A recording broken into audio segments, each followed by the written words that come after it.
I love Abraxas, and no one dares hurt him, okay? He reminds me of my dog, I'm just gonna say. Like, that's how I imagined him in my head, actually. My dog with wings and a lot bigger.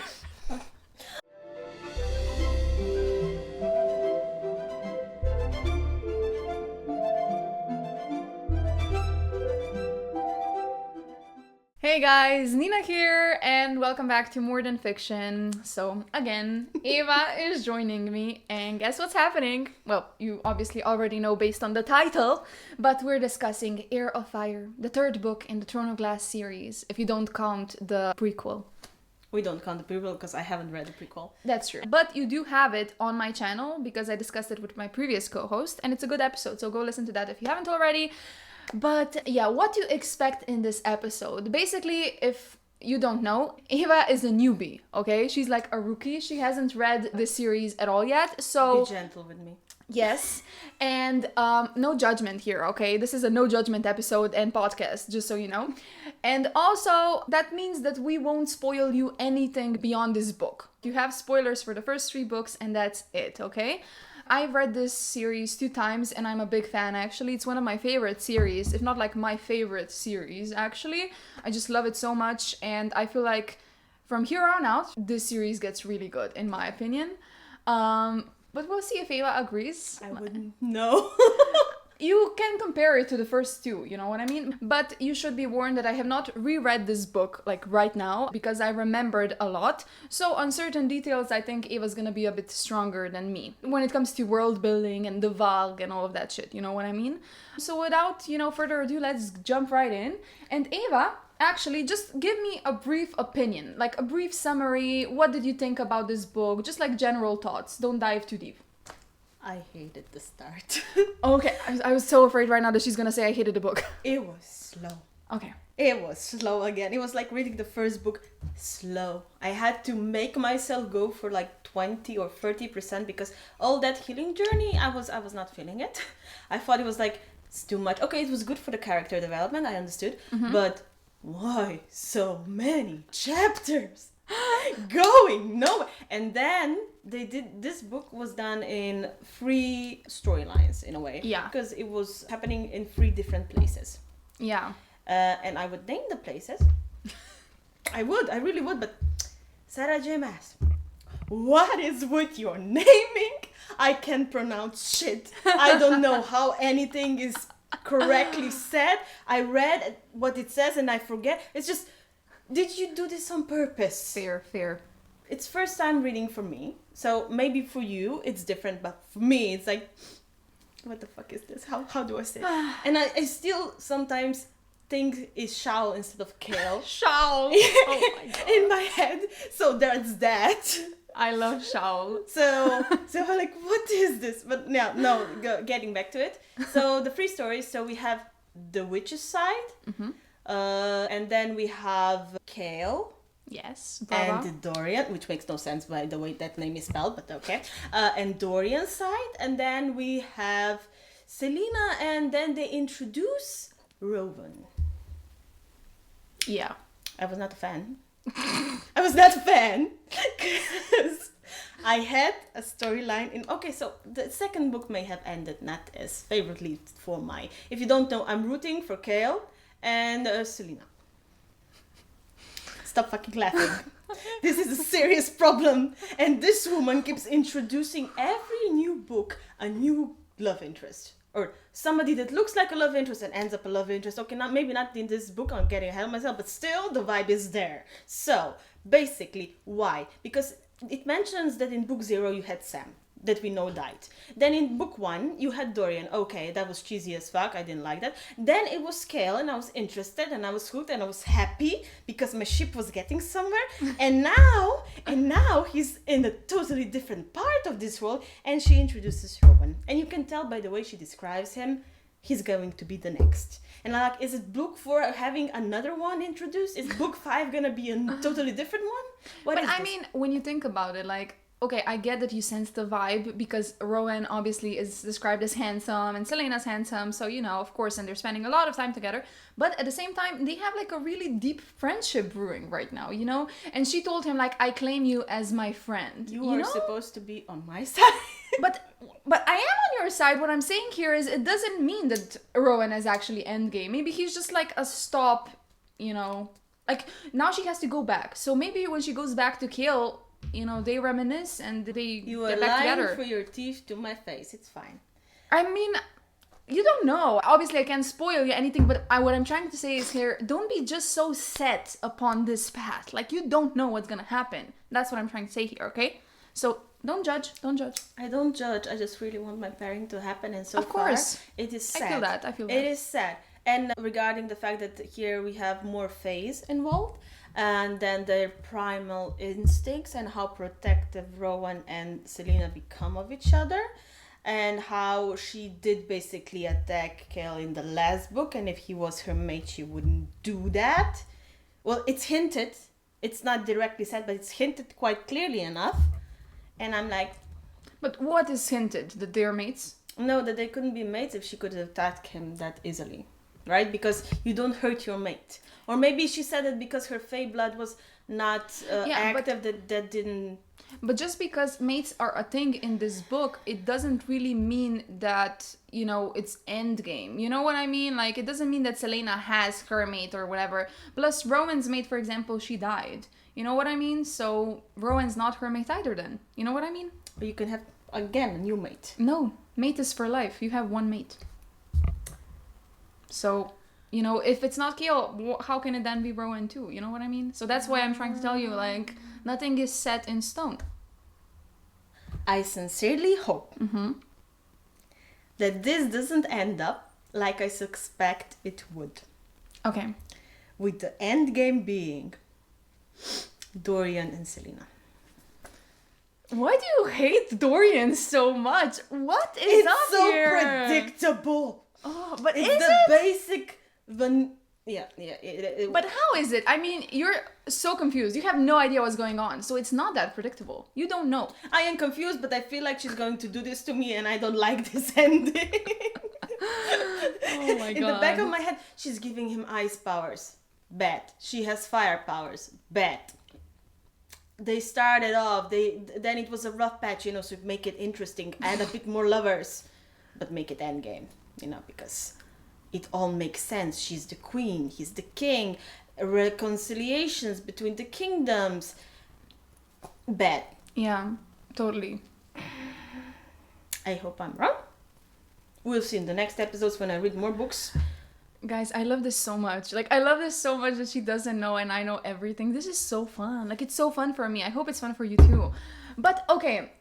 Now that we've got that out of the way, I want to, you know, state my brief opinion, you could say. So like I said, I read these books 2 times. And the first time around, I was 16 years old. And I remember that at that time, I felt similarly to Eva in the sense that it did drag on for me.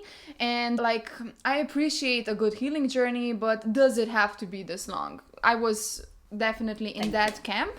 But then the second time around, I don't know, I appreciated it so much as a whole. Sure, the healing journey was still so long, but for her character growth and for her to get to where she is now, this was so necessary. And it's realistic, you know, it's very human. Like, of course, as a human, you need time to get through that shit. You need to go through all of the stages of grief. And that's exactly what Celaena did. And I appreciate it. And I'm actually really happy that the author took her time with this, that she didn't rush it. She wasn't hasty in that kind of a way, and I love that. And you know, sure, Celaena, she in her department, it was kind of slow, everything that was going on, but then we had Dorian and Chaol. There was a lot of shit happening there, a lot of new things being introduced to us, like Adian and Sorsha and stuff. And then we had Manon, which is a completely different kind of a character. She starts off as evil. She's like, I drink the blood of men, you know, and I kill men and I love it. So that was different and interesting. So when you combine all of that, it's interesting, you know what I mean? If it was just Celaena the entire book, and if I just had to follow her storyline all the time, if it would be a healing journey all the time, that would kill you. Exactly. But I didn't. Okay, so I was happy that we get to see Dorian and Chaol, but I didn't think we were going to get Manon. That was like okay. So it's Who's this? Iron Teeth, right? Witches. She's Iron Teeth, and she's the Blackbeak. Blackbeak clan. Blackbeak, and then you have Yellow Legs and Blue Blood. Yes. Yeah, what did you think about it? That was an interesting character development, an interesting introduction. First, I was like, what the fuck is this? Why am I reading this? Every reader ever that gets to this book, exact reaction. Literally. What does this have to do with anything? Okay, so there was Baba Yellowlegs in the second book that Celaena killed, and she was over 700 years old, and apparently nobody saw who killed her because the witches are having a group debate about that. It's an important part of their community because she was the leader of her clan. Mm-hmm. And now there is another one, and she has the heir to the clan, which is Iskra. Iskra, yeah. Which is very funny because Iskra in our language means like a tiny spark. A spark. A spark. Yes. So it's a positive thing actually, while this Iskra is just awful. We're a spark for But yeah, it's interesting, yeah. Her name actually translates to spark in our language. And then you have Petra. Petra, she's the like successor to the Blue Blood clan. And we have Manon, and she's the Blackbeak. To the Blackbeak. Blackbeak, yes. And she has an awful, awful grandmother. And she has a group of 13 witches. I love that actually. From now until the darkness claims us. I love their motto. I love it in books when a friend group has a motto. I just love friend groups. I love the found family trope. And this is such a found family for them. And it's so amazing to see through Manon's eyes how she's like realizing that these witches actually are more loyal to her than they are to her grandmother. Even though her grandmother is the actual leader. And a bitch.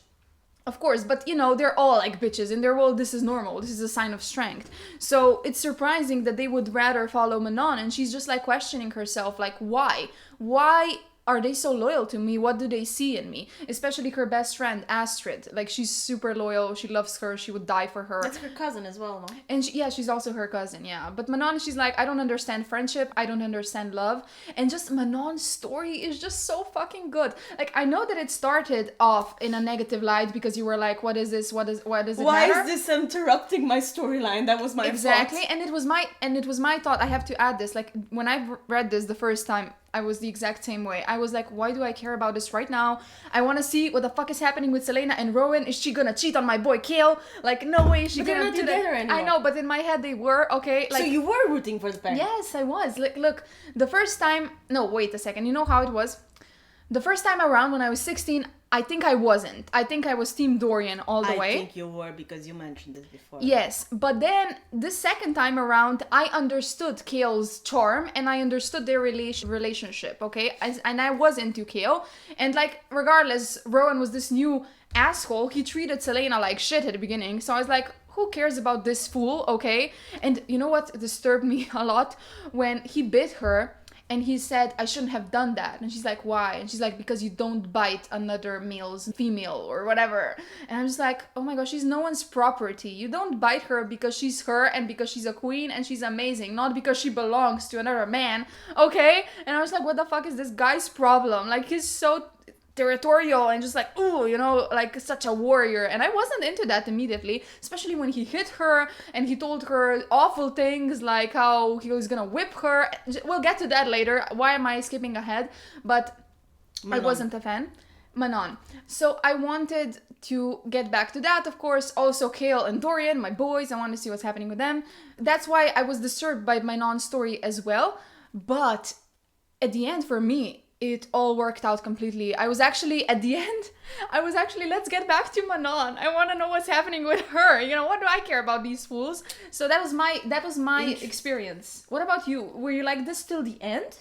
Or did it turn around for you as well? It was interesting to read about Manon, but I was still more... So to me, it was a sideshow. Mm-hmm, mm-hmm. It was a side story. It was like, okay... I think this is going to be important in the other books. Otherwise, it wouldn't be mentioned, of course. I mean, you would hope. Yeah. Oh, that would be a sick move, just to put it in and then never mention it again. That would be an asshole move. Yeah, well, no.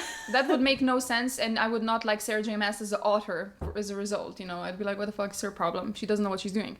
So no, it will, like, this isn't a spoiler. Of course, her story is gonna be important. It matters. Otherwise, she wouldn't be introduced as a character. So, no, I found it interesting. I found her character development very good. Yes. It was written very well. Oh, and so it was so humanized. humanizing in a way. As well, this book also humanizes all of the characters in a way. It does. Even if it introduces them as sort of standoffish or evil, or be it very brutal, even in the case of Manon and the witches, in the case of Rowan, except for Queen Maeve. Yeah, well, Queen Maeve, we don't know much about her yet, if you think about it. We just know that she's like this tyrant in a sense. You know, she has this... And very old. Yeah, she has this cadre and she treats them awfully. Like, we learn how she whips Rowan at the end, and obviously they're used to this, so this is a normal occurrence to them. Celaena's like wondering, why do you even serve her? So we know that she's evil. Bloodbound, right, to her. But on his own, he made that oath on his own to her. Mm-hmm. So when we come to Rowan, it was very interesting because he's been beholden to this queen for so long. Mm-hmm. And then the queen was also shocked, right? He breaks the oath. Well, Celaena, she kind of offers the queen her ring, like Atril's ring that she found, in exchange for Rowan's freedom. And the queen is actually like, sure, you can have him. But the thing is that this blood oath isn't like... It's not supposed to be broken. Supposedly this isn't even possible to break the oath. So when she allows this and it's actually possible, everyone is shocked by that. Like, even the other cadre members, they're like, I thought we were bound to you forever, but now we know that actually we can escape somehow. So yeah, that. But okay, let's now focus on one storyline, I guess. Let's try to finish Manon first. Let's focus on Manon. It's not intertwined, so it's its own story. We were starting when the clans gathered together. Yeah. And on the king's order, actually, which I thought was like, it's a trap. Don't do it. Don't do it. They did it. I mean, it's not a trap. What do you mean they did it?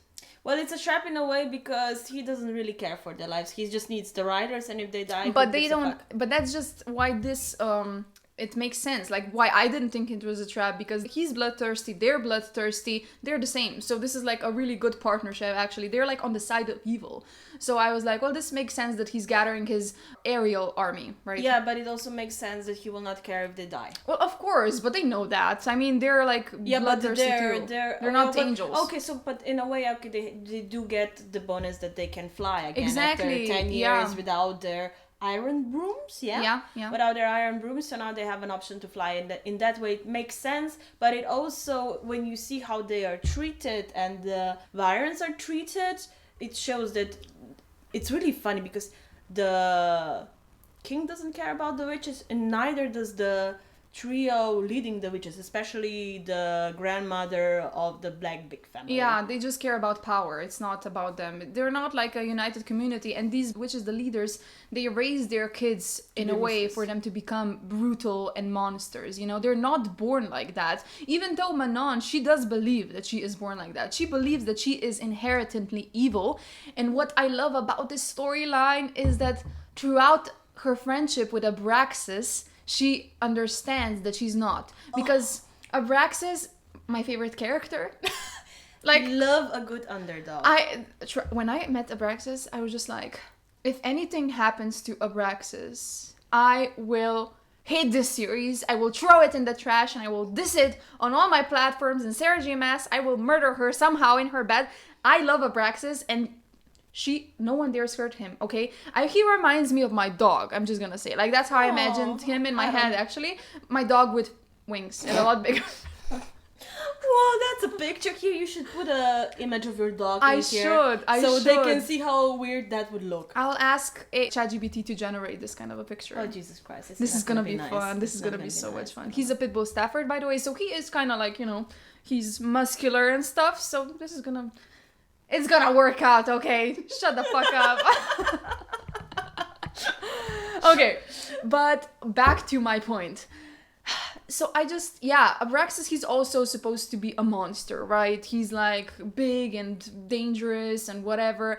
But she realizes that he actually cares for her, and that these animals, they care for their riders, and throughout him, she discovers friendship, and if he can be like that, why can't I, right? And she kind of starts to understand this, and that's why I love her journey. And eventually, when I saw where it was going, that she's on like a path of self-discovery, identity, or whatever, I was just so into it, and I just really was curious how this is gonna turn out. I also knew that somehow probably her story is gonna be important in the grand scheme of things, so I just love reading about it. And also when I saw that she's like understanding how awful her grandmother is, this is my assumption that probably like sooner rather than later she's gonna rebel somehow, right? Kill her, maybe? We don't know, but yeah, that would be cool. That's a lie. That's When you at say least we don't know, it means I don't know. You know. Yeah, we don't know at this point, okay? And the listeners don't know either, okay? I mean, I assume that you Suffer don't. with me. Yeah, that's the plan. So just this entire journey, I feel like, is just amazing. And yeah, what was your favorite part? I loved, and this is where she didn't even start her character journey. Well, it was like, this was for me the pivotal moment where her character journey started. Okay. When she was like sat on Titan. Titan. Fuck! Titan. Oh my God.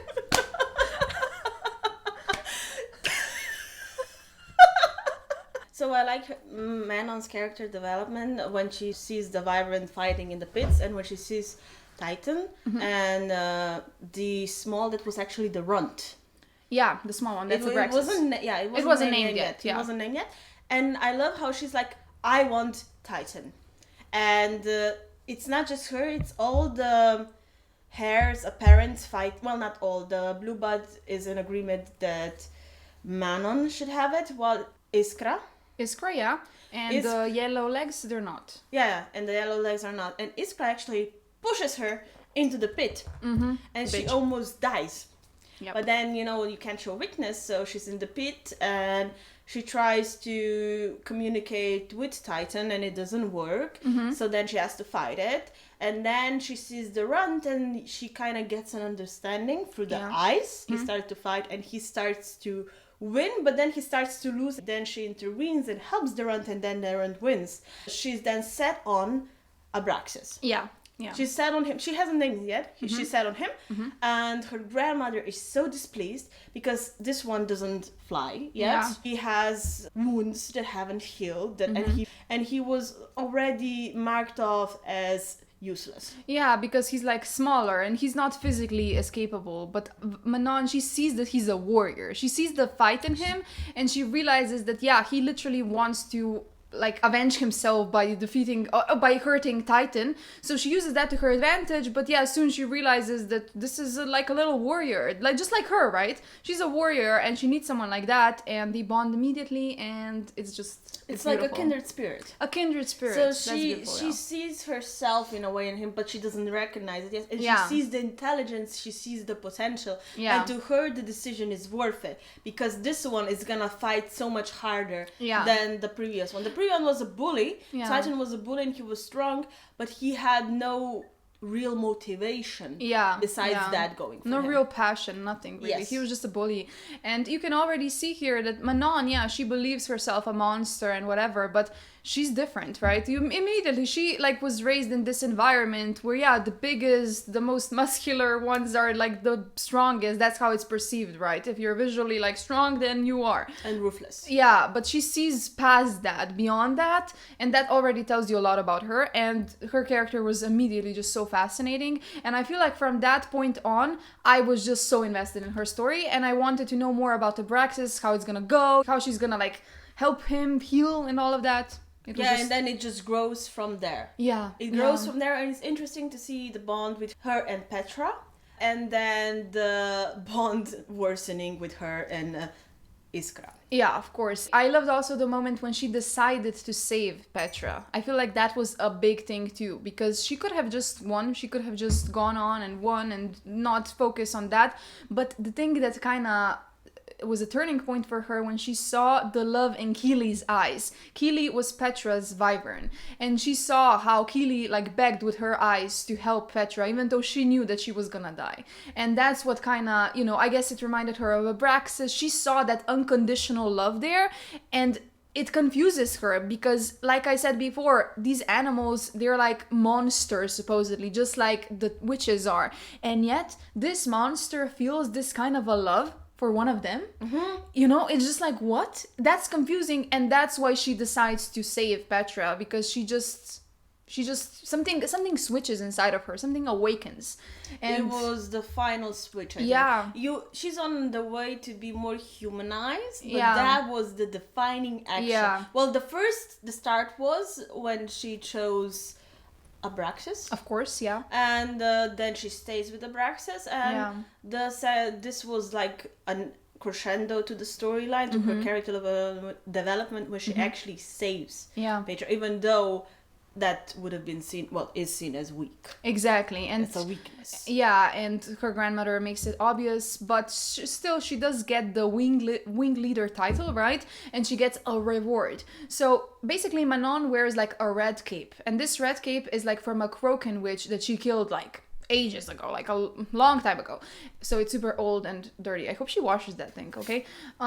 Because there are not a lot of Crocan witches left. Exactly. Because and they're magic just like died. they're hiding. It's very hard to find them. But there is this one witch that they did capture, and basically her mother gives her this witch for her to kill and take her cloak, right? And this is also a really important moment, like just in the long grand scheme of things. Guys, remember this moment. Remember this, actually. This killing will be important. But it also is important for Manon because this witch actually kind of confronts her with the truth. You know, she tells her like, you aren't born monsters. These leaders, like your grandma, they make you this. They want you to be like this so that they can achieve whatever the fuck they want with their little soldiers.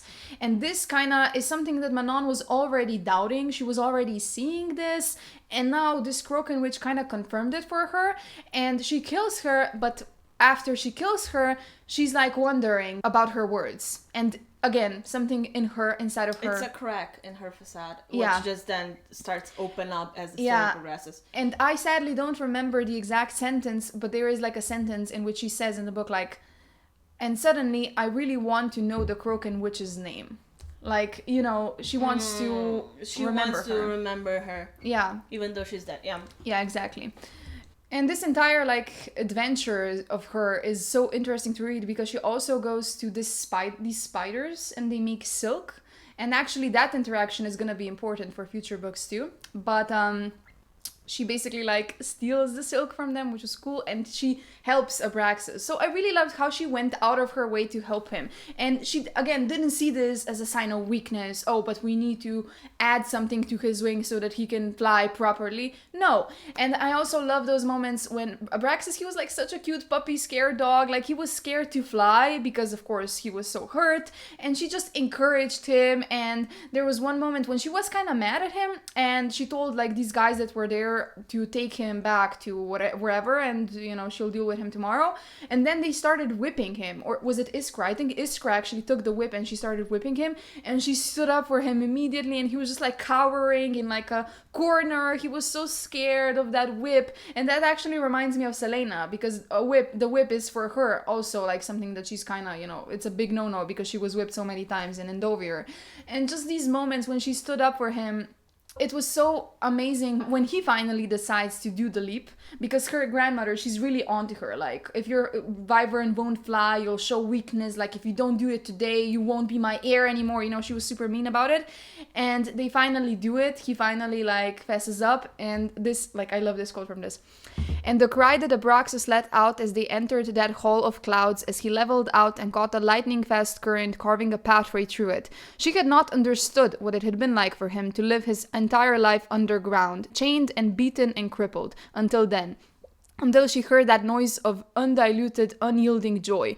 Until she echoed it, tipping her head back to the clouds around them. And Manon, because no one was watching, because she did not care, flung out her arms as well and savored the freefall, the wind now a song in her ears, in her shriveled heart. No, the whole time you were talking about this, I was thinking you were way more into that story than me. Really? Yes. Shit. Because I was like, she imagined wyverns as puppies with wings.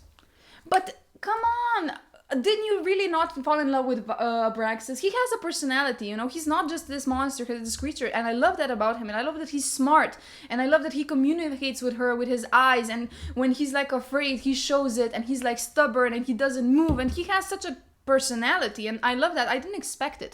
You know, when I went into the story, I really thought these wyverns were just these like, you know, they're just gonna be these animals, these monsters that the witches control, and that's it. Like, I did not expect such a bond between this creature and Manon.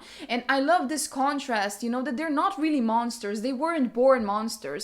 And it actually reminds me, again, of my dog, because my dog is like a pit bull Stafford, right? So it's supposed to be like a dangerous animal. And when I take him on walks, people just avoid me, you know? And I'm actually sad about that, because if they took the time to get to know him, they would see that he's the sweetest dog ever.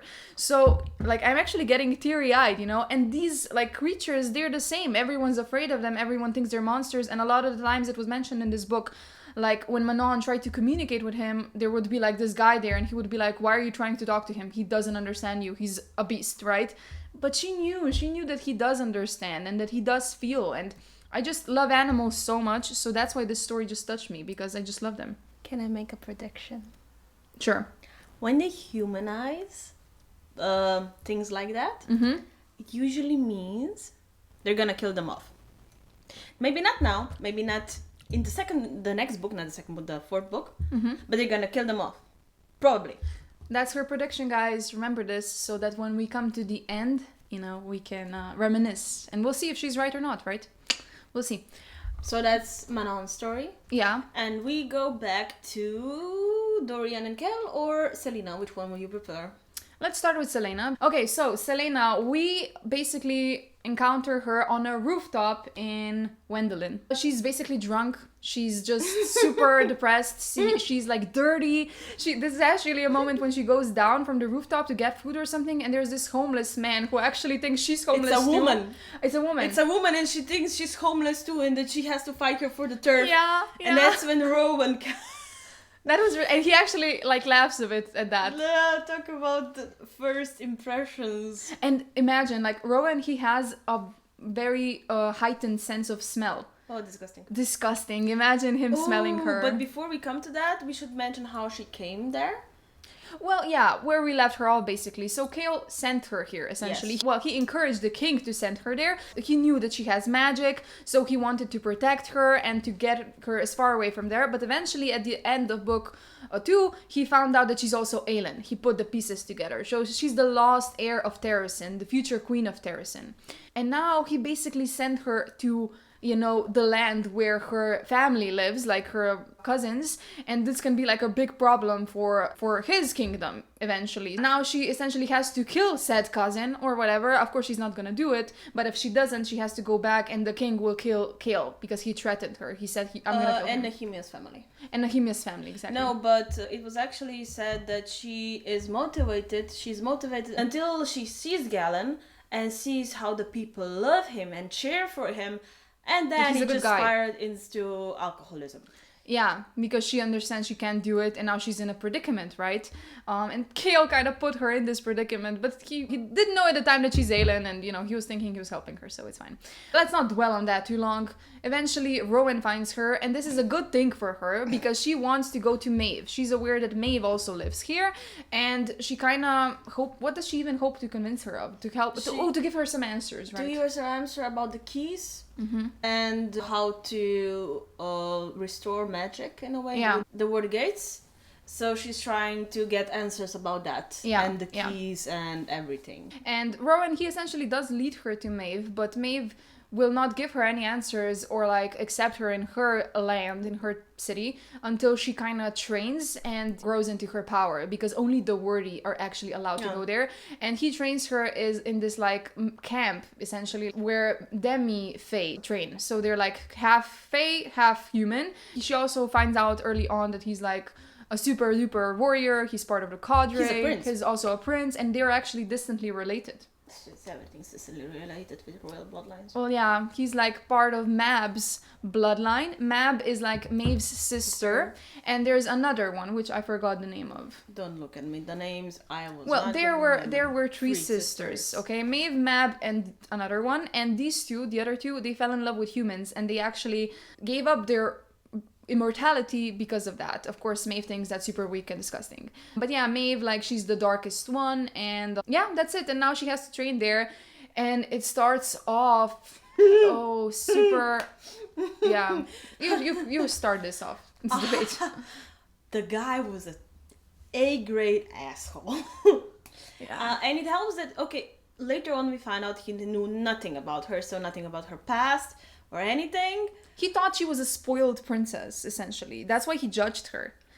But that's why I we mean, don't. how That's the why. fuck- But that's why we don't judge people, because we don't know their story. We don't know what happened to them. Like, who are you to say that she's a spoiled princess, asshole? But why would he judge if he knew I that think her Maeve- kingdom 10 years ago was kaput? I think Maeve, like, from my understanding, Maeve probably told him, like, she's a lost princess, and that's all he knew. Oh, yeah. And- That's all he knew, because he was then angry when he found Yeah, in his head, he was probably like, she was probably chilling somewhere, like, being safeguarded by, you know. But still, like, to even assume that, like, it can go either way. Yeah, sure, she might have been somewhere safe all this time, and yeah, she was just spoiled and chilling. Or it could have gone also the other way around, because her entire family was murdered. She has nowhere to go, so she might be living on the streets her entire life. But it doesn't make sense. He found her dirty, he found her a peasant, True. he found her an alcoholic, and her body has signs of scars. But he doesn't see those scars until later on. But doesn't he have heightened senses? Well, I mean, she's clothed. How can those heightened senses help him see through her body? We can argue that part. But in everything that you said, like all of the other things, in regards to her clothing, in regards to how dirty she was drunk, yeah, you could actually assume that she's had it pretty tough. So yeah, his assumptions, his judgments... I think it blinds him. Yeah, but like, where are they coming from, you know? It does seem very weird. Plus, he's also a prince. So you would think that maybe he has some kind of a sympathy for people who have certain status and are perceived as like super, you know, like happy in life, but actually they're also human-like and they also have their problems and issues, and maybe he could like give her a pass. But no, he's actually very judgmental and we don't like him, okay? I mean, when we meet him. But he's also, I think, in his depression era. True. From his mate still dying. I think he doesn't get over that I think he's projecting, you know? He's living like such a miserable life right now and he just hates everyone. I think he's that's his dark, depressing mind. Could be. True. Could be. So we should not judge him either We that are much. rationalizing this now. I mean... No, it makes sense. I'm not It makes saying sense, it's not exactly. it's not bad. I think we can see where it's coming from. Yeah. And I like the way that their story progresses. Oh, and so I like the fact that, well, it takes time. It's very slow, but it's okay. It's okay because we But get to it the should good be parts. slow. It should be Yes, slow. because it makes sense. Because usually the books do it really quick, and you're like, yeah, that's bullshit. Yeah. That can be a love story in 10 days. What kind of fucking dumb stuff is this? Exactly. But unless there is a reason for it. But usually reasons are not given for it. Here it makes sense that the story progresses slowly. Yeah. And it makes sense. Well, it's not even a love story actually. It's just like really good. A really good friendship. Companionship.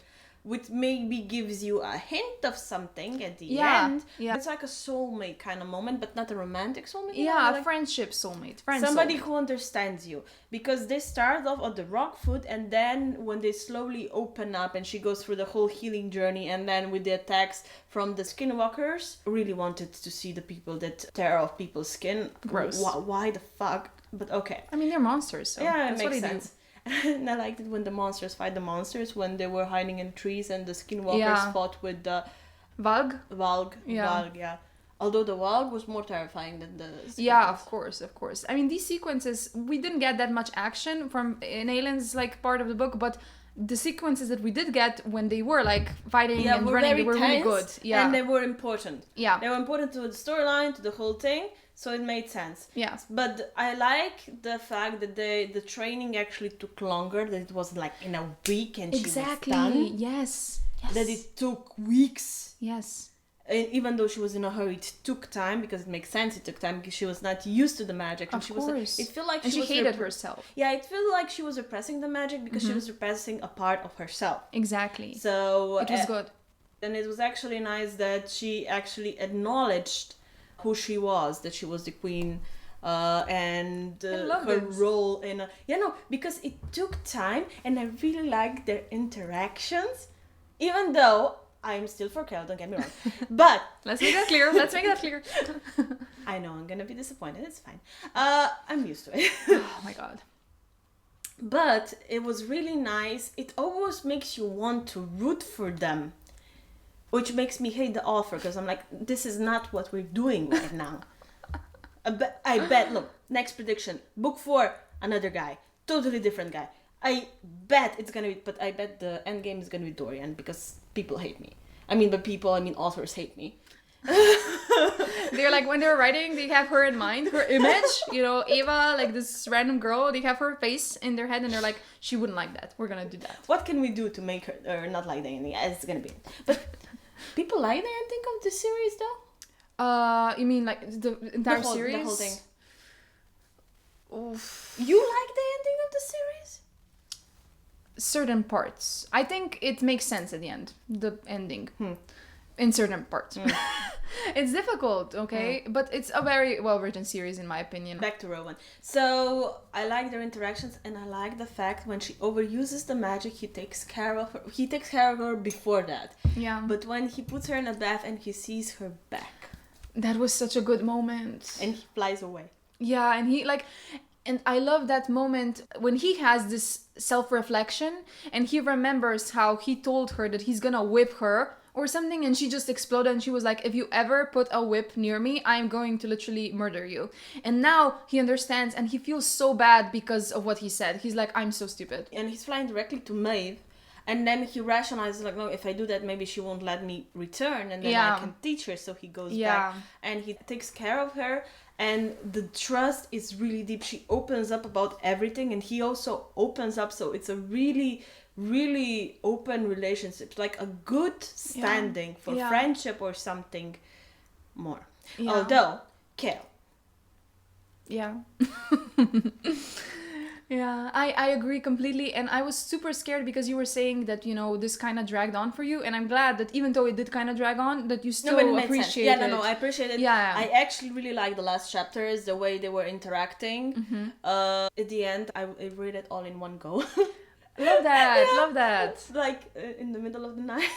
So then such a parts just blurred to me. So this part I really liked. Great. And when it comes to these kinds of long series, I think you have to kind of remind yourself that we're playing the long game, and in the long run, this is gonna matter and it's gonna be important and it's written the way it is. Because if this was like a duology or a trilogy, this healing journey for the entire book wouldn't make sense because we just have 3 books. So, we can't spend so much time on that, even though it would make sense. But here she can afford to do that because it's a long thing and in the grand scheme of things, you're actually grateful for it. Even though right now, some of you maybe are like, I still don't think it was necessary, but it is. It really is. And I feel like, when you come to the end of this book, I feel like the payoff is really good. Yeah. So, like you said, when they come together, when they talk it out, when they finally start to heal the way they should.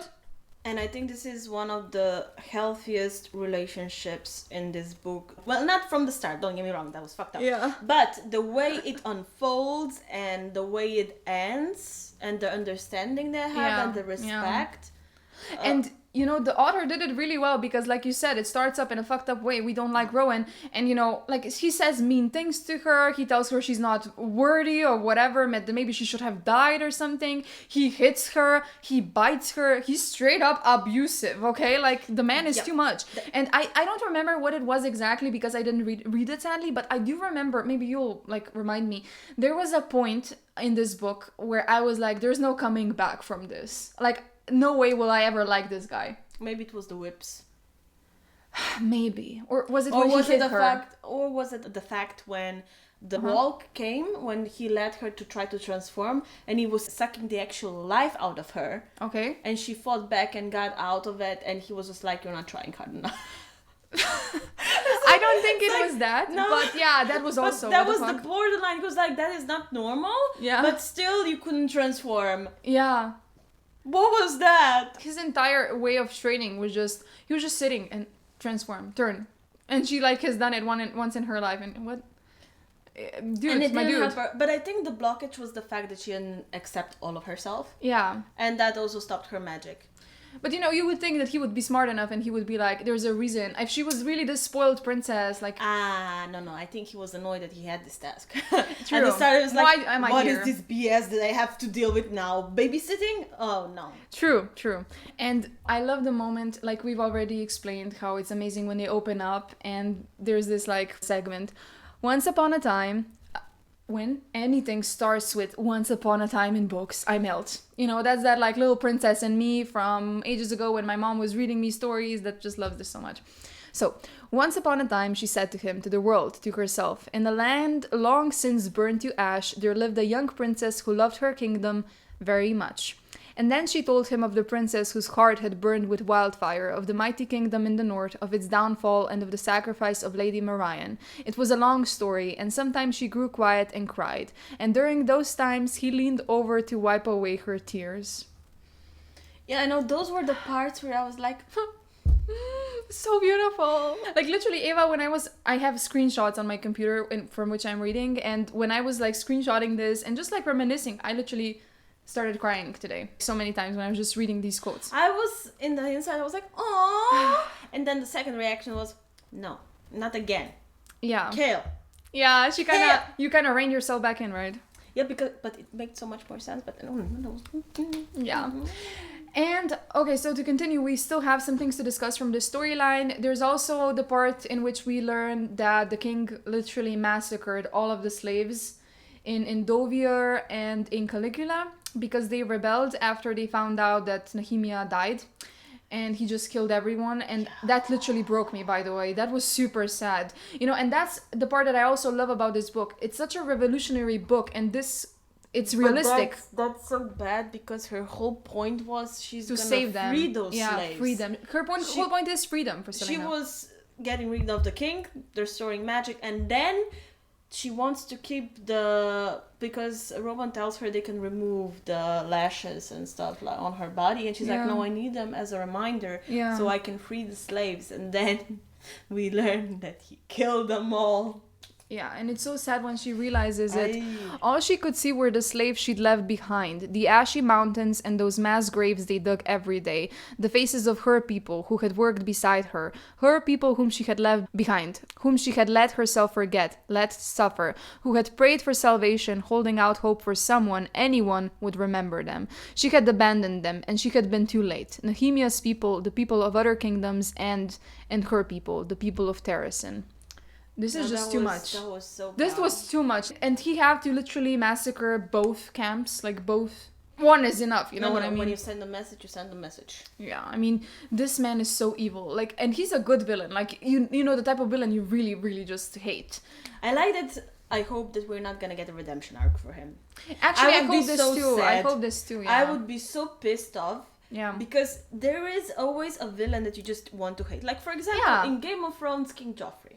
Yeah. Or Ramsay Snow. Yeah. Please, no redemption arcs needed. But I mean, sometimes you do need that. But I do also love a good villain that, has some kind of a redemption as well. I do love that too. But we have not in the story. But maybe we have Manon. Like Manon, she's essentially a villain. Yes. She's a morally great character. So that's enough, you could say. Yes. Okay, and just another part in regards to this rebellion, and then we can move on.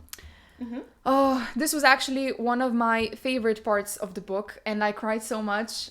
It's symbolic, it's so good. So, that was when they noticed that every musician on the stage was wearing mourning black. That was when they shut up, and when the conductor raised his arms. It was not a symphony that filled the cavernous space. It was the song of Iweli, then song of Fenharrow, and Melisande, and Terrasin, each nation that had people in those labor camps. And finally, not for pomp or triumph, but to mourn what they had become, they played the song of Adarlan. When the final note finished, the conductor turned to the crowd, the musicians standing with them. As one they looked to the boxes, to all those jewels bought with the blood of a continent, and without a word, without a bow or another gesture, they walked off the stage. The next morning, by royal decree, the theater was shut down. No one saw those musicians or their conductor again.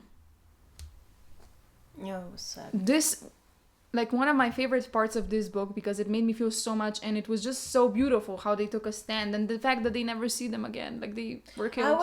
I was annoyed though, because I thought it was gonna be a very big part of her journey that she's going to freedom. Yeah, that's true. But it makes sense that he killed them all. It does. But yeah, it is sad that she didn't get to freedom.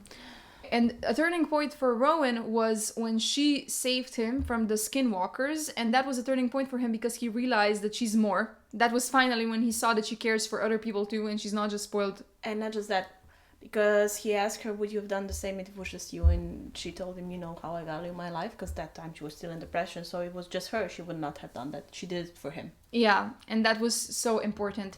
And I just love this natural progression between them. Like we've stated this a million times already, but I have to state it again. It's And so good. she did it while he was still an asshole. Exactly. And that's who she is. This entire journey with Celaena actually started bad for me because at the beginning I kind of didn't like her narrative. It was cocky, fucking annoying. Yeah, she was, very self-righteous in the sense I am the most badass assassin, I'm a super fighter and whatever. And now she's humbled, I think. But it also makes sense. Because in this book, she talked about her experience in the prison and she said that they throw her into the rigs or something that's everything's black, and she had to keep repeating to herself that she was an assassin. Her name was Celaena, and that she was the greatest assassin, because otherwise she lost every other aspect of herself. Actually, she forgot stuff. Actually, now that we know this and when we think about it, it makes sense that she was like that. And that's all she had, really. All she had was her capabilities as this big bad assassin. So she had to convince herself of her strength. Otherwise, of course, after she left Endorier, that stayed with her. It makes sense. So I love Celaena. I feel like she's a really good, strong character. And yeah, she's my favorite character ever. I mean, Sarah J. Maas wrote a really good explanation for her character that I didn't see coming. I thought, the start of the book, the first book, I was like, what is this cockiness to fucking... Yeah, like a 100? teenager. Yeah, but it made even more sense now. The complexity, the emotions, the way she was behaving, she justified it in book 3 for book 1, and I was like, oh. Yeah, right? It came full circle, actually. It's like remembering all the details and being like, this, you think it wasn't important? Yeah, well, it is. Yeah, it seemed like she had a really good plan. And I love it when authors plan shit in advance, because this felt like she planned it, So I just love that. So we've discussed their journey. What also happens is that one day they're like in the forest and they discover a camp and they realize that the Vag or whatever, like the monsters have come to attack these demi-fae because they want to infiltrate their bodies. They realize this later, I think. But now, they have to defend them and they have to fight, and this is what happens. And we also, in this, when they attack Celaena and they offer her memories and stuff, we also kind of finally find out what happened in her past, how her parents died. And that's also really heartbreaking. I mean, literally, she awoke in a pool of their blood in their bed. Like, that is just the fuck, seriously. The king actually visited Celaena with his son, which was also a cute thing. Oh yeah. And she met Dorian and she told him like, you can be my friend. And he was like, I already have a friend. He's the greatest warrior of them all, or something like that. And it's also like a full circle moment. And you just gotta love like Dorian's and Chaol's friendship even more, when you see that. Just so adorable. But yeah, back to Celaena. Her mom, like before she dies, she gives her a necklace, which turns out to be important later on, but Celaena loses it immediately when she like escapes. And Lady Marion is also a pretty big deal. She like sacrifices herself for Celaena, and it's like Celaena, she shut down these memories, she just kind of she buried them deep down, and now she's remembering. And it's a good thing that she remembers like this sacrifice, that she remembers the people who cared enough for her to save her. And Lady Marion is a big deal, and she tells her, like, Lady Marion, she also has a daughter named Elide, and she like tells her, tell my Elide that I love her. That just makes me I'm so sad, really. But the storyline is very tragic. It's so tragic, actually. It's tragic, but it helps her. Yeah, I think that was the part that needed to happen for her to confront the past, to then move on and be accepting of herself. Yeah, and like to realize that this, she told herself constantly, these are all the people that sacrifice themselves for me while I'm nothing. Who they die for? Like, I'm not worthy. But that's just it. Maybe you feel like you're not worthy now, but you can make yourself worthy. You still have the chance to make a change and to make their sacrifice mean something. Yeah. And she realizes this, and she like becomes even more powerful out of it. She like, her fire explodes. She's just a badass. She saves them all, and it's so good. And she comes to terms with Nehemiah's death, because at the start of it, that was the one thing that defined her. Yeah. And it was like literally Nehemiah sacrificed herself on purpose because she wanted to be that change, that punch that Celaena, I guess, needed to move her ass and do something. She did the opposite. Well, yeah, but I mean, in the end of the day, it did pay off. Yeah, well, it did pay off, but at the beginning it was looking bad, if it wasn't for Rowan and it wasn't for magical training, I don't think it would. And I guess Nehemiah deep down, she believed that Celaena would eventually get there. You know what I mean? I think she would have gotten there with Rowan or someone else. Like, eventually, I think it's her destiny. It's a destiny thing, okay? It was meant to be.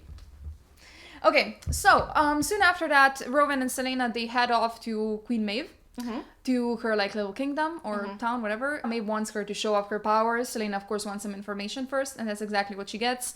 Maeve basically, what do we learn here? We have the 3 keys that she asks about. They're called word keys, and they open gates to other dimensions. Yes, and one of the dimensions is the dark dimensions where the Vargs come from. Yeah. And they are basically shadowy creatures. They eat, they destroy everything, and they eat on emotions. Yeah, and they infest other bodies because they don't really have like a body, like we do. The past, the keys were scattered, so the gates were not open, but the king came into possession of at least one of them. Yeah, like which at is least how one, he opened, maybe 2. Yeah. Maybe 2, yeah. But one for sure, because that's how he opened the gates, or well, not he opened the gates, he started like a portal. Yeah, the portals, and that's how he's bringing these Vargs in. But you can like do it only one step at a time. Yeah, because he doesn't have all 3. Exactly. Because all 3 are needed to keep the gate in constant open. Yeah. Yes. And we learn also more about the monsters. And we learned that you have to actually have those keys if you want to close the gate. So she needs to get those keys. Exactly. Which is why then she leaves with Rowan back to Aderlan. Back to Aderlan. And we already talked about Rowan's vow and how that happened, so let's not do it again. That's true. He gives his life to her in service of her, right? And that's amazing that she like saves him like that, which is brilliant. And also we learn as well something about Maeve. Like Celaena kind of puts 2 and 2 together. Basically, Maeve was always afraid of Brennan because Brennan is like Celaena's ancestor, and he's the one who closed the gate. Yes, and he had the same powers as Celaena, and that's why Maeve actually built her city of stone, so that Brennan, if Brennan or any of his ancestors ever came to her, she would be like protected. That's how afraid she was of it, and that's why she also wanted to meet Celaena and like take her with her when she was a child, because she wanted to see what powers does she have if her sisters Mags and Brennan's bloodlines merged. So that makes Celaena something entirely different, right? And I think she wanted to control her, to make her loyal to her. Yeah. Which is why she also offered her she said, you can go into servitude and Rowan can be set free. And also Celaena has this sword that, by the way, she found in that lake when she was saving her friend. Oh yeah, Luca, we forgot to mention him. Luca and Emrys. His partner Malak. Malaka, yeah, he has a partner Malachi, and they live there. Like, they don't want to get to Maeve's kingdom. They're happy there, they're content. Anyways, when she saves Luca, she gets this sword. This sword belonged to Atril, and he was actually a friend of Maeve's. And Maeve, she basically schemed against Atril and Brennan. She wanted the keys for herself, the rings or whatever, and they realized that they fought her and Atril died because of it. And Celaena now assumes that, out of shame and out of fear for Brennan, she kind of escaped to her little side of the kingdom. You've read the books. We're not gonna summarize every detail, but yeah, Maeve, she's gonna be also important in the future. And now we're basically through the story, but I also liked Emrys when he stood up for Celaena. He said to Rowan, what the fuck are you doing to this girl? Every time she walks into my kitchen, she looks super depressed, And worse off. Yeah, and I actually want to read a quote about it. Of course I do. So he's like, what are you doing? And he's like, what? To that girl, what are you doing that makes her come in here with such emptiness in her eyes? And Rowan's like, that's none of your concern. And Emrys pressed his lips into a tight line. What do you see when you look at her, Prince? He didn't know. These days he didn't know a damn thing. That's none of your concern either. Emrys ran a hand over his weathered face. I see her slipping away, bit by bit, because you shove her down when she so desperately needs someone to help her back up. Yeah, that was so... He was actually... Such a burn. Yes, and it was like a teaching moment. It was really ironic as well, because... Rowan's actually older. Emrys was younger, much younger. Well, looked older, but much younger. Yeah. And he was teaching this old being, like, you fucked up, bro. Yeah, exactly. And he also tells him that he knew actually her mom. She used to work in their community. He immediately recognized her because of her eyes, and so did the other older people that lived there. They immediately knew who she was. And, he reminisces how amazing she was. And at the end, she actually tells Celaena something in the sense like, your mom would be proud of you. Oh, that's really nice. It was a beautiful moment. Yeah, but anyways, after Rowan Rowan and Aelin leave Maeve, he tattoos her as well, because this is something that we also find out. Rowan, he tattoos people, and it's usually of the people they killed. Like, for example, Gabriel, one of his cadre, he comes to him and he like always gets a tattoo of the people he loses, like from his unit or something. And Rowan tattooed on himself like the people he killed. So he has these badass tattoos, and a lot of people actually hate the fact that Rowan has like a face tattoo, when they just like decide to ignore that. But I don't mind. I actually love men with tattoos, and even if it's like a face tattoo, if he's like such a warrior and it's fine. It can be done fine. It can be. I imagine it over like one part. Yeah, exactly, and it is over one part. It makes sense. It makes it even more fayish. Yeah. In a way, if it would be like this or something dumb, like, well, you know, the rappers that have tattoos like on no. Like, what the fuck this is is that? just like it comes up from his shoulder through his neck and on that his face. That makes sense. You know? I think that looks very nice. It can look nice and badass, so I don't mind it. Especially on a guy that's a warrior. Exactly. It makes sense. Yes. It was a beautiful moment when she also reminisces while he's tattooing her of her, you know, people, basically her parents, Lady Marion, Sam, Nehemia. She tattoos them all, like, you know, the people she lost. And that's beautiful. She can have them with her forever. Exactly. It's beautiful. You know, I don't know if we talked about this, but I think we talked about it in one podcast. But I think it was in Hunger Games. Okay. That the people die twice. Once when they're dead, the second death is when nobody's left to remember you. Yeah, exactly. And this is somehow what happened for a time being to Celaena's family, if you think about it. She literally repressed it so much that she kind of forgot about him, because she had to forget in order to survive. Yeah, but now, trauma response. Yeah, but now she faced that trauma, and now she's back on track, and she's gonna remember them forever. Speaking of family, we learned that her cousin... Adian? You ask me for names that I can pronounce. Yeah, it's Adian. It's Adian. Let's say Adian. Yeah. Is alive and a whore. Oh, no, sorry, no. Rude. A womanizer. Well, he's a lot of things, yeah. He's called actually Adderland's whore because he does all the dirty things for the king. And Celaena really can't judge him because she does the same. Like, you have to do shit to survive. Yeah, but she doesn't know about him at this point. No, she does. She knows that he's like his whore. And she kind of doesn't know what to think about it. Yeah, she knows that, but she doesn't know him personally. Now. Oh, no, they haven't spoken personally, that's what I think. Because we have a personal... So now here we're switching to the last perspective, which is the third one. The personal story comes from Dorian and Chaol. Yeah. And I loved it. That was so funny. You loved it? So this was your favorite storyline, you could say? Or... No, I really like the... No, I hate I'm gonna say this. The chemistry, the building. It was... the platonic friendship. Guys. Let's make that clear. Live with me in my Delulu land. Between Rowan and Celaena. Or Aelin, okay. She's now Aelin. She was Celaena. Okay. She started off as Celaena. Now she's Aelin. With Aelin and Rowan. But again, Chaol's character growth. Yeah. There was again his character growth. I'm telling you. Sarah J. Maas, if this is not the end pairing, I don't know what you are doing. Clearly. Okay.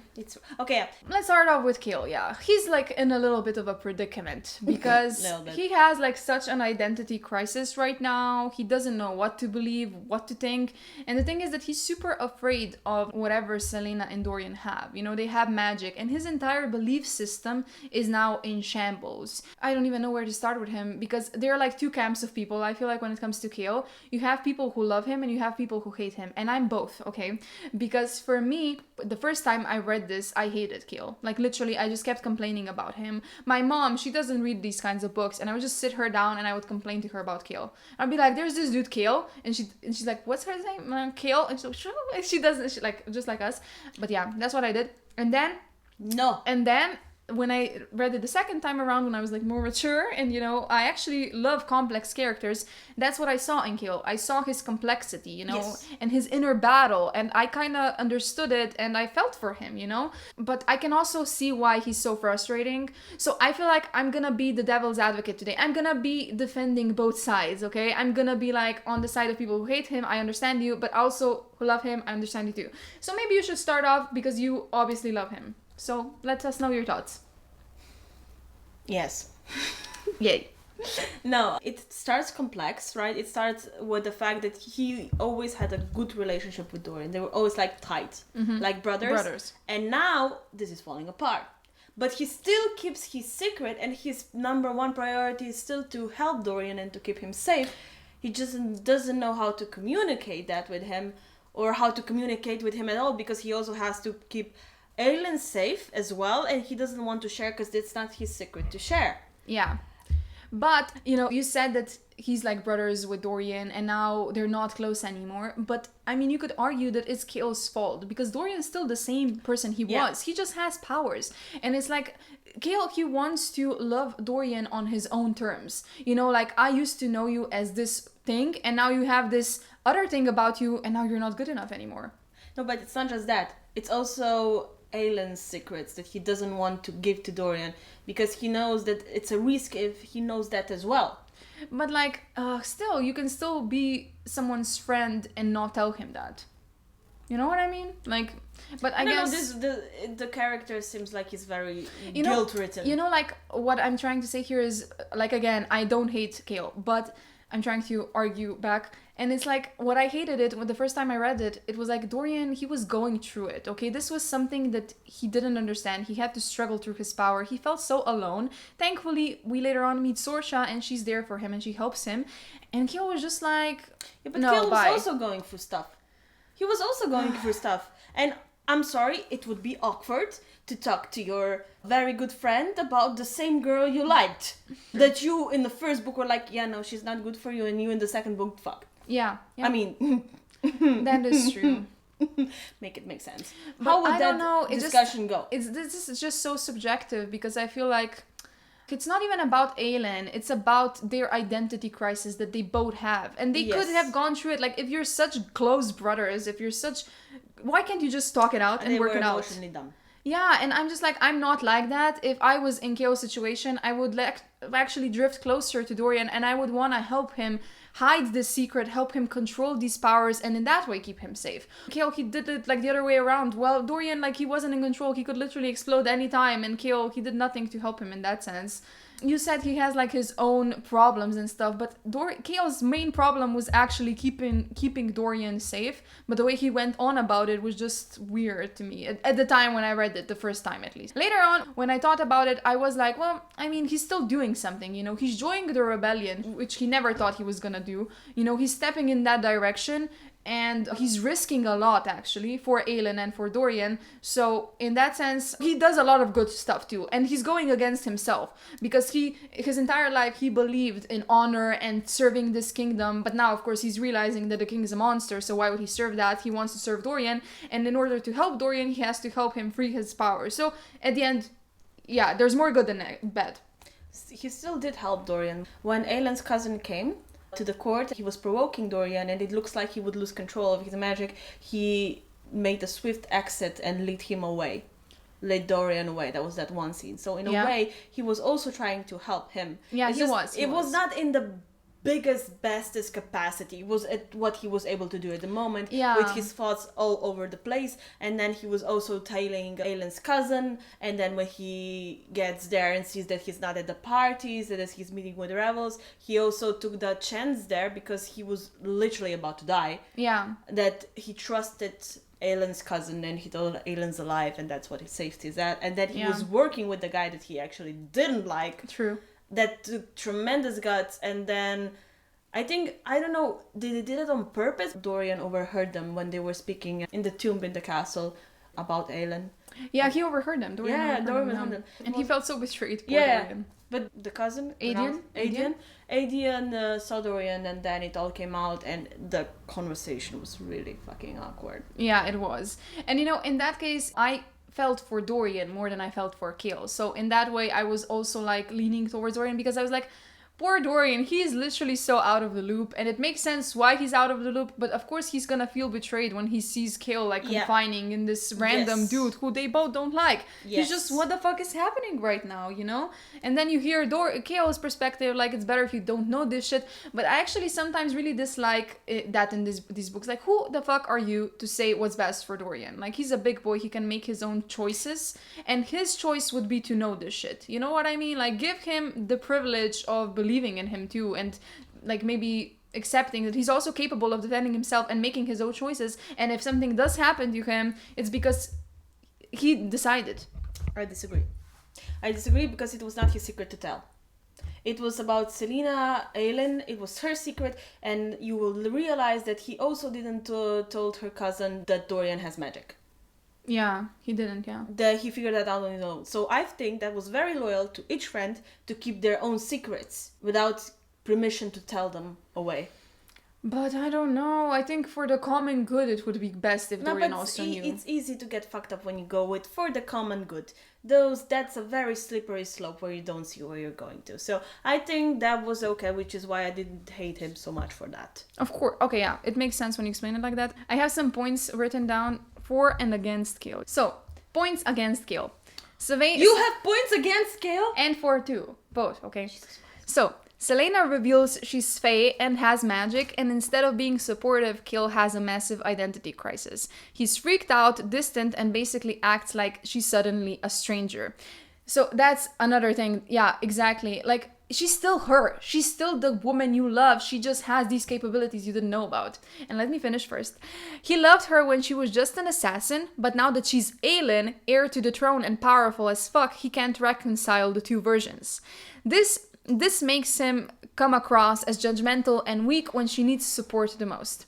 And there's like a quote, he loved the ghost, and now she's real and he doesn't know what to do with her. Okay, you also have to understand he's been brainwashed his whole life, believing in one thing, so now to just change perspective in like that, True. It's unrealistic. True, I agree. It would make a shitty character development. I think this is better, even if you hate him a bit for it, it makes more sense, and he does come to that conclusion without doing irreparable damage. Okay, well, Nehemia, but he couldn't actually, even if he told, would it actually change anything? We don't know. It's a big if. Yeah.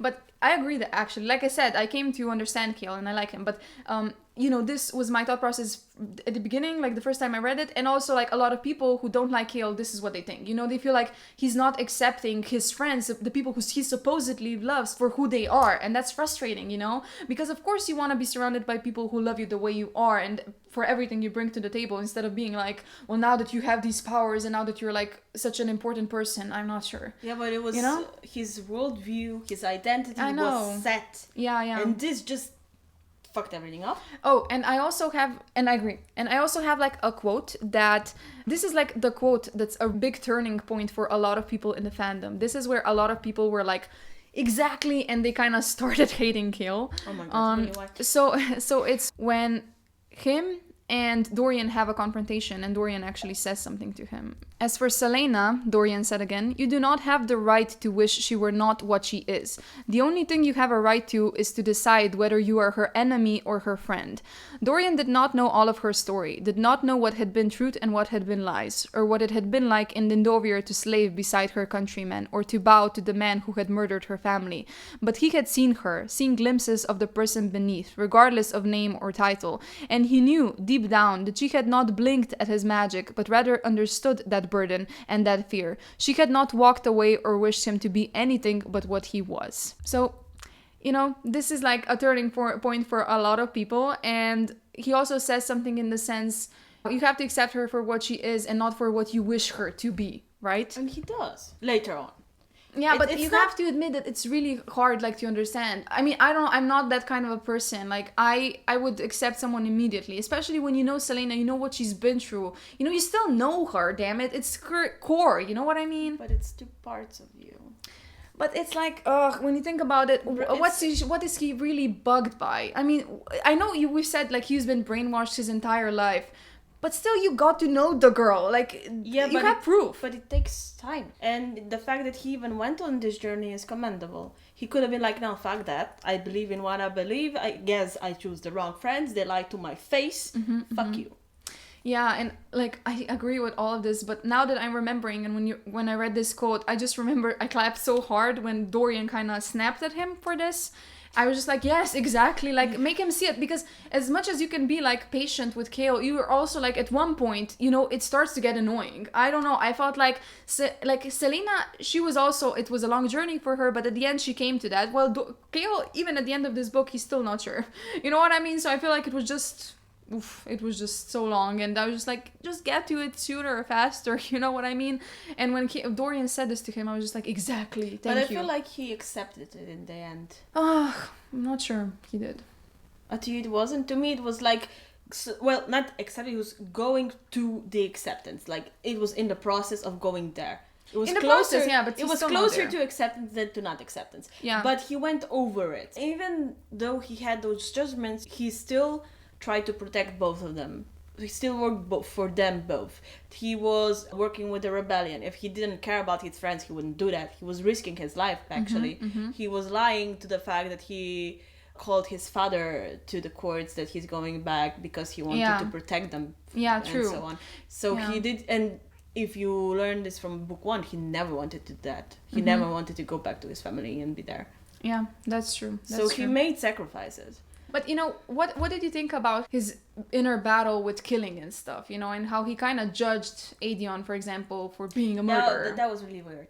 That was like another thing that kind of annoyed me. He was a guard. That was, to me, like, you should be used to killing.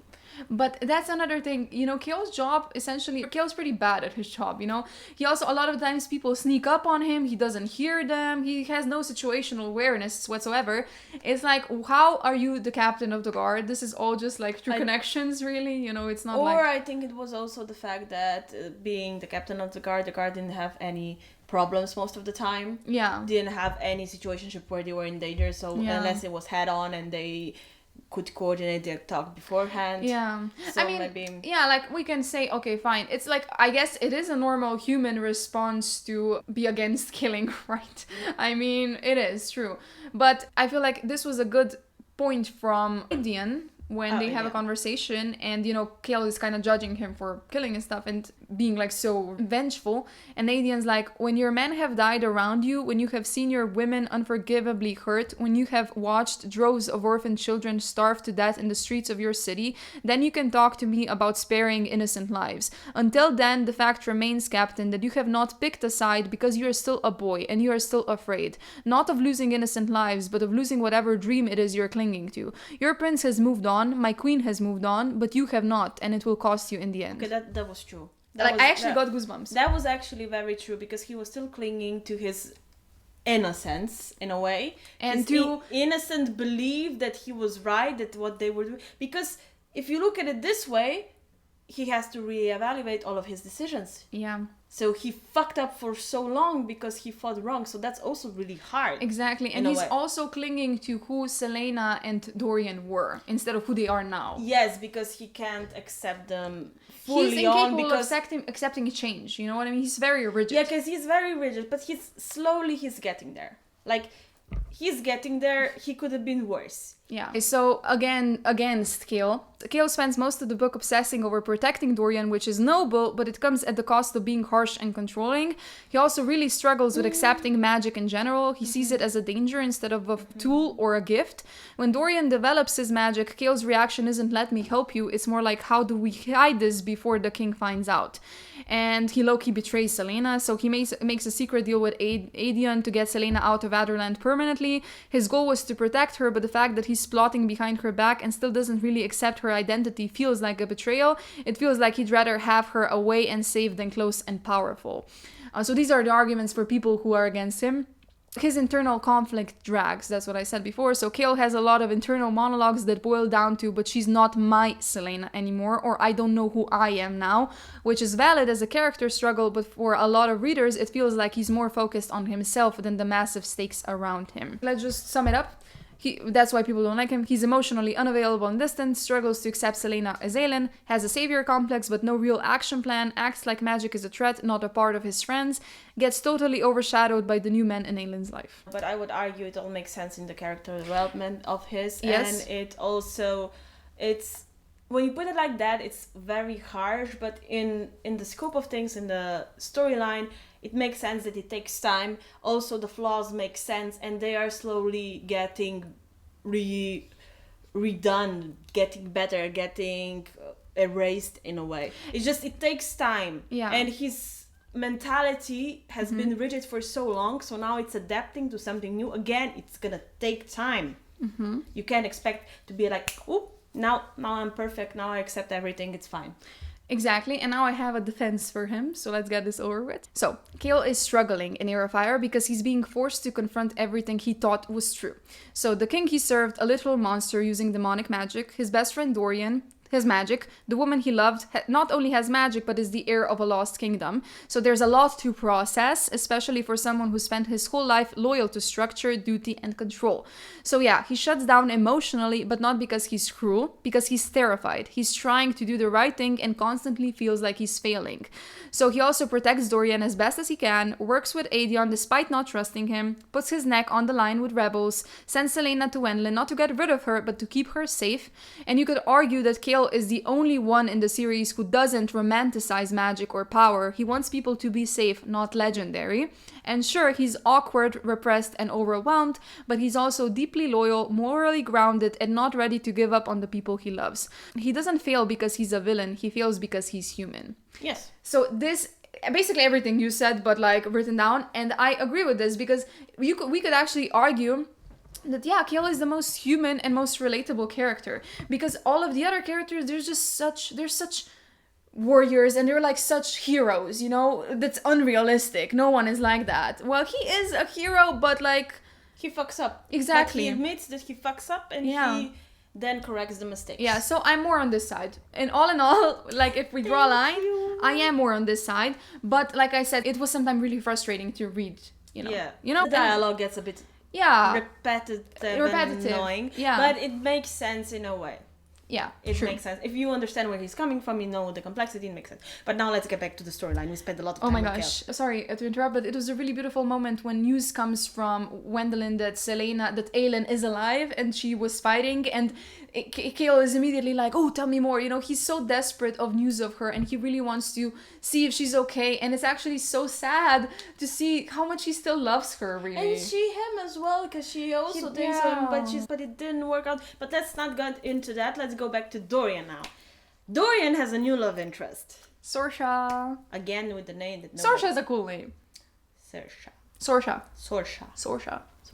Okay, so he has a new girlfriend, Sorsha, and I think it's really healing for him. Get it? Healing, because she's a kid. Yeah. Sorry. No pun intended. No, but it's really something else. It's not in your face. She's quiet. She's demure. She's there for him. She's a constant. And I think that helps him. And she also is the second person that learns about his magic. Yeah. I really liked Sorsha. Yeah, she was really nice. Sweetheart. And when I saw that relationship develop, I was like, so you are going to die in this book. So you called that? Yeah, I called it. Because she was so nice. Mm-hmm. She had no major character flaws. Mm-hmm. She was quiet for the things that she didn't have to be quiet for. And he really started to grow fond of her, the feelings, the relationship. And you always had that like dark cloud looming over them, but if the king finds out, that's and true. The king does find out. Shock. That's true. I don't remember how I felt. Like, I don't remember if I called it. I think I was kind of like afraid of that for sure. I mean, of course it did cross my mind, but I'm a positive person deep down, so I was just like convincing myself that no, it's not gonna happen. My boy Dorian's gonna get a happy ending with his girl and it's gonna be fine. You know, that's what I was telling myself. I wanted that for him. And yeah, they were really beautiful. You know, I really love the fact that he had someone in his corner who was trying to help him figure shit out, you know, who's literally helping him, you know, control this or at least suppress it or something. He needed that. So, like, imagine him being alone in this. He didn't have Chaol, but he has Sorsha. Yeah, we love that. Yeah. So it was really nice. And also we forgot to mention about the rings, the fake ring. Aedion realized there was something with the ring, so he had a smelled fake it. on. Like, dude! Great job. Great job. Yeah, we like Aedion for that. Points for him. Great job, yeah. And it's really tragic how then Dorian's story unlands. Oh my gosh, that's so depressing. It was the last chapter. It was depressing as fuck. Oh, wait. Now, first off, I just want to say how much I love Dorian, okay? I think he's like my favorite character ever in this book series. Like, really, I do. More than Aelin? Yeah, I think... Aelin, let's say favorite male character. She's his favorite female character. I don't know. There's something about Dorian, the way he was, like, described from the beginning. Like, Sarah J. Maas really wanted us to think that he's this womanizer. He has the charms, he flirts, he has a lot of women around his little finger. But really, he just falls in love with all of them. You know, he just feels deeply and he cares. And you could see in his relationship with Sorsha, because it lasted longer than with Aelin, like how thoughtful he is, and when she was discussing things with Chaol, he would literally subtly squeeze her hand and be there for her, and he would constantly ask her if she's okay. And I just I love a good character that has like the charms and the looks, but actually is really good. You know what I mean? And considerate and everything. Yeah. And he had like his entire life, he had it handed to him. He's spoiled in that way, but still he's so human, and he has and that tells you that he has a really good heart, because he could have easily like gone in the wrong direction, and instead he's just an angel of a boy, really. And I just want all the best for Dorian, okay? I love him so much. I was optimistic about Sorsha.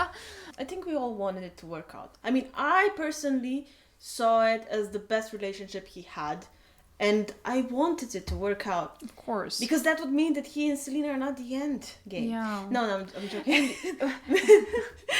That was not the reason. The reason was because he really seemed... Selfish. But of course. No, but it really seems that he was in a good place. She was good for him. But I saw it was like that I mentioned, a dark cloud hanging over that relationship. And you know what was another thing I liked about Sorsha? That she was actually kind of introduced to us already, but we didn't have her name. She was the healer that kind of healed them all the time. After they were in that tunnel in the castle, when Celaena saved Fleetfoot and Chaol and Dorian when they were like fighting that monster. Yeah. And they came up and they were like all obviously torn up. She was the healer that healed them, and Chaol, I think, told her like to keep this quiet, right? So she was there all the time. And she didn't ask questions, and she kept their confidence. Yes. And she was such a sweet, lovely character. And in this way, you do kind of see the spoiled side of Dorian, because she was there all the time, but he didn't even like know her name. You know what I mean? He never bothered to ask. So that's the princeling. And he did, and that tells you a lot, okay? So I was sweet really boy. It was too sweet to be realistic. For me, in my head was like, this is gonna end in tears. It's just sad, because she was so there for Dorian. She didn't deserve the shit that happened. And I mean, let's just get to it. Anyways, like we said, Dorian's journey. Then eventually he overhear Aedion and Chaol talking, so he finds shit out. Chaol, eventually he also needs Sorsha, because they perform like this little ritual down in the tunnels, and he needs both of them. And Dorian's actually proud of him. And Dorian actually, like, eventually he tells him, I have a quote for this. So, you gave me the truth today, so I'll share mine. Even if it meant us being friends again, I don't think I would want to go back to how it was before, who I was before. And this, he jerked his chin toward the scattered crystals and the bowl of water. I think this is a good change too. Don't fear it. Dorian left, and Chaol opened his mouth, but no words came out. He was too stunned. When Dorian had spoken, it hadn't been a prince who looked at him. It had been a king. And the belief, the relationship, it's pure. Yeah. It really is. And also, like he said, I feel like it's Dorian grew as well. Like, he's becoming a man, he's becoming a king. He's like taking control of his own life. He manned up. He went to those meetings. He like pretended, like everything was fine. Like, he was on his dad's side. But meanwhile, Yeah, because this was the most realistic response. And then when we came to the moment where, I'm sorry, I'm trying to make this funny, it's not funny. When his father finds out that...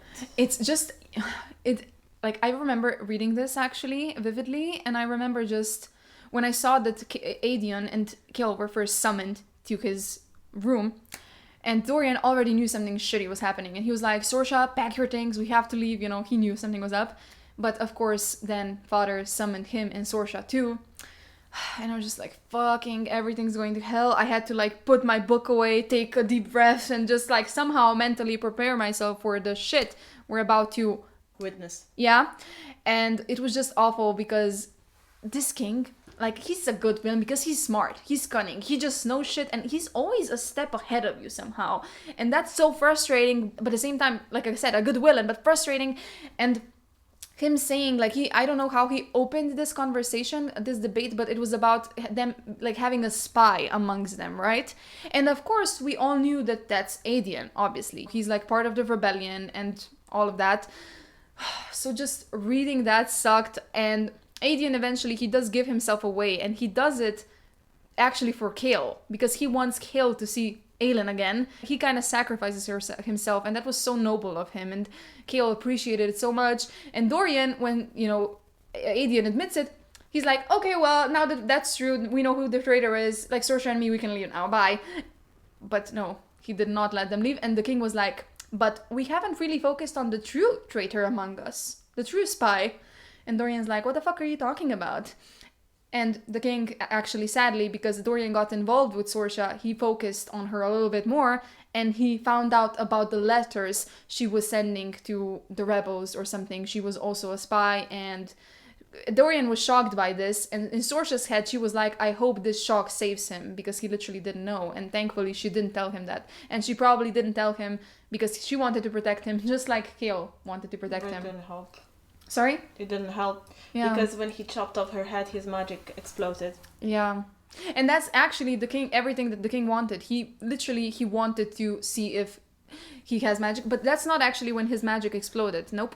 It exploded when the king wanted to kill Chaol. That's when Dorian couldn't control himself anymore.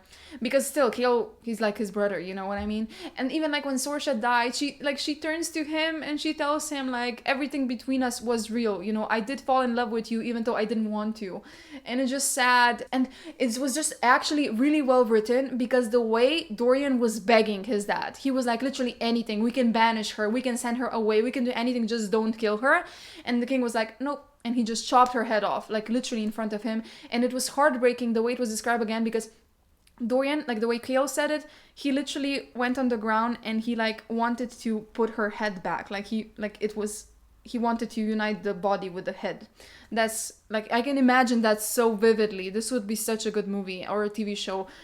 I wanted to throw the book away. When I was reading that, I just wanted to throw it away. It was just so brutal. You know something's about to go down, and but this was too much. And you know it was the starting point. Okay, so it was the Chaol was then when the magic exploded, but this was what made it go there. Yeah. You know what I'm trying to say is this was the reason why he was so close emotionally to just explode. Yeah. If this didn't happen, it would be just Chaol, sure, but I think he could still control himself. But this was the shock, and that was the last strike. Yeah, true. And it was just literally the way Chaol said it, like he was trying to put her back together. That was just, I was literally like, this is so awful. I know we already had like Nehemiah's dad, and that was also pretty brutal, but this happened with us there. You know what I mean? With us, the audience, it happened in front of us. While Nehemiah, it was like a surprise. Aelin came to her room later on and she found her there, and still disgusting and awful. But the way this was described, I feel like it went a step further, and I was just like, okay, so Sarah J. Maas, she's obviously capable of killing everyone. Like if she did this, we can literally, we have to prepare for anything. And yeah. It was very heartbreaking. It was so sad. After that, like we said, he fires at Chaol. I don't know what happens, and Dorian explodes. He helps him. But I just love Dorian's powers, by the way. I feel like it's super badass. And after that, Chaol escapes, and I think at the end, he literally turns to Dorian and he says something that he's never said to him before, and he says, I love you.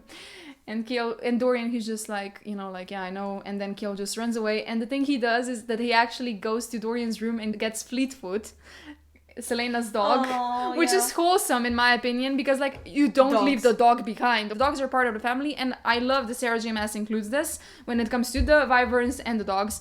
So amazing. He takes him, and they just run away. Well, what happens to Dorian is even like, this broke my heart.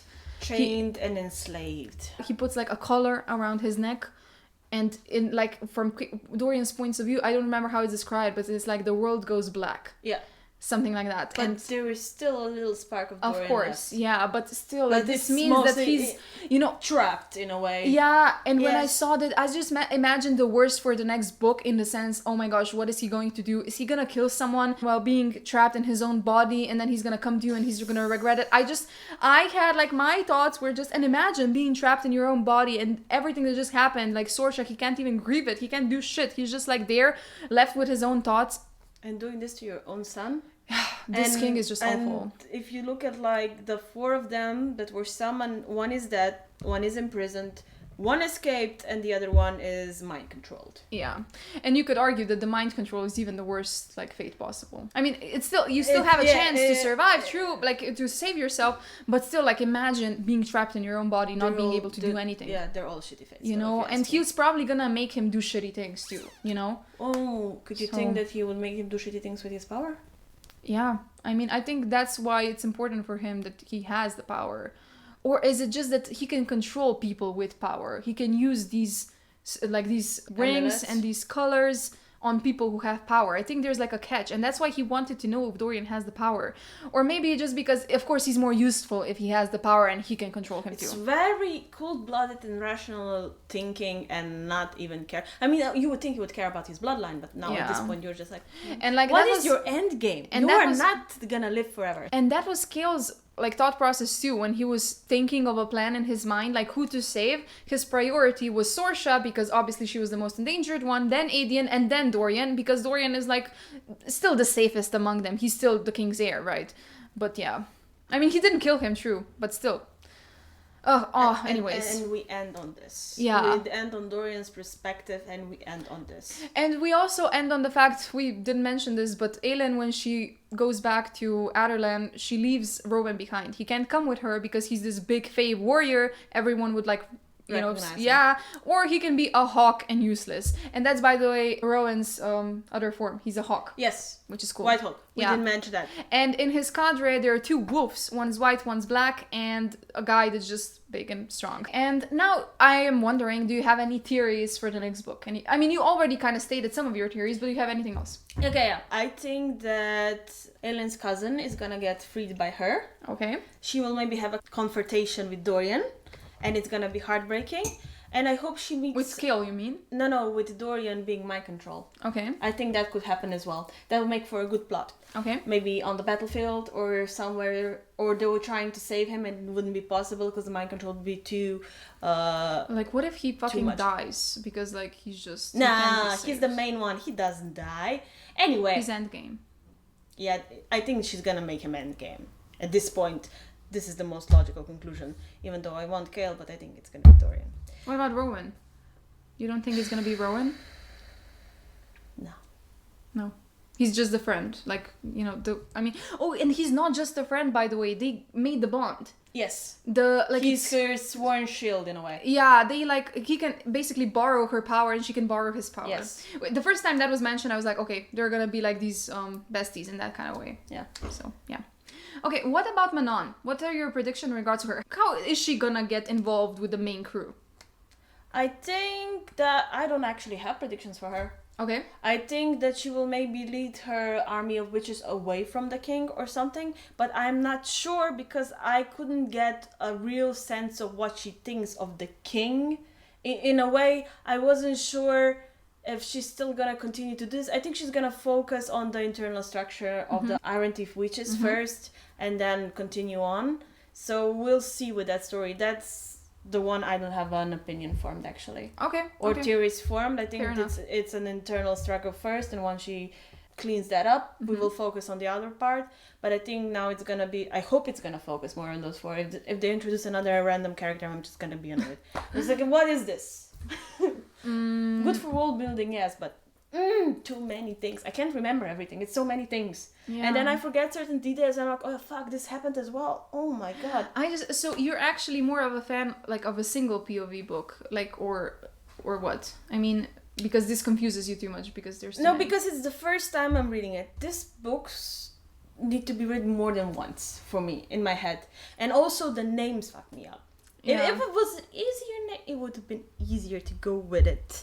I mean, I like that there's multiple pals, but I think when it's just a random character introduced and then another random character introduced, and then maybe you leave them for some time or you continue on, it's a lot of pals, and I'd like it to be more concise. Okay. So in that way, it's good, it's great, but it takes time to care for the characters, you know? Another question. What about in regards to ranking the 3 books that you read? Like, how would you rank them? Most really? 2, then 3, then 1. Second one the most, then the third one, and then the first one. Oh, the third and the first can be like side. The second one the most. Oh, really? Okay, interesting. For me, like the third, obviously the most, because I feel like the first 2 were just they were good. Like they were cute, but they were cute. You know what I mean? They were just cute fantasy reads, very simple. While this one was on another level. It was more complex. You get more of the world. You get different POVs again. I'm a fan of that. And you just get to know and understand the characters more. And the series from this point on turns into something completely different. It's like a step up, right? But before it was just like a cute read. So for me, the third one is my favorite one. Then the first one, I think, because in the first one we still get it's an introduction, right? And the second one is my least favorite. Interesting. Yeah. Okay. Okay. That's it. Yeah, that's it. Thank you so much, guys, for listening. tuning in, for listening. Hopefully you enjoyed this episode. Like, let us know if you have any theories of your own, any thoughts on your own, if you agree with us, if you disagree with us and stuff. Like, we're all ears. And yeah, next week we're coming back with Queen of Shadows, which is the 4th book in the Throne of Glass series. At least I think it's Queen of Shadows, but the 4th book, okay? I still have to read it. Yeah, you have to, because important. And that's that. Yeah. Okay. See you next week. See you. Thanks for having us. Bye.